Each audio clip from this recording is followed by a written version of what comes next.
আজ আমরা জানব বই নিয়ে পুরাতন ও প্রাচীন কিছু জানা অজানা।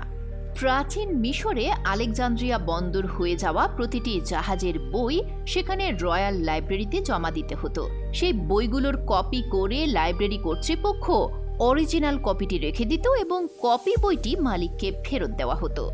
বিখ্যাত লেখক মার্ক টুয়েনের the adventure of Tom Sawyer টাইপরাইটারে লেখা প্রথম বই 1876 সালে।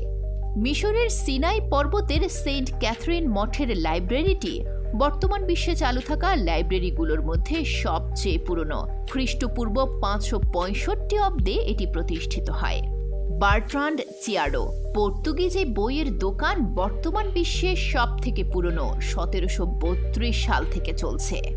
In a while, fair play, all of a sudden, night owl, star crossed lovers ইংরেজি ভাষাতে এই ফ্রেজগুলো উইলিয়াম শেক্সপিয়র শুরু করেন বলে ধারণা করা হয়। প্রাচীন মেসোপটেমিয়া, বর্তমান ইরাকে বই বিক্রেতারা রাতের বেলাতেও তাদের বই প্রকাশ্যে রেখে যান।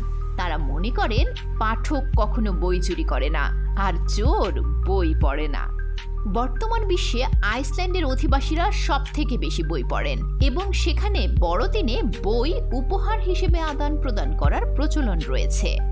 নরওয়েতে মানসম্মত যে কোনো বই প্রকাশিত হলে সরকার 1000 কপি কিনে নেয় এবং বাচ্চাদের বই হলে 1500 কপি কিনে নেয়। সরকার বইগুলো সারা দেশের লাইব্রেরিতে ছড়িয়ে দেয় নিজ দায়িত্বে। ইউনিভার্সিটি অব সাসেক্সের একটি গবেষণায় দেখা যায় বই পড়া মানুষের উদ্বেগ ও মানসিক চাপকে 68% পর্যন্ত কমাতে পারে।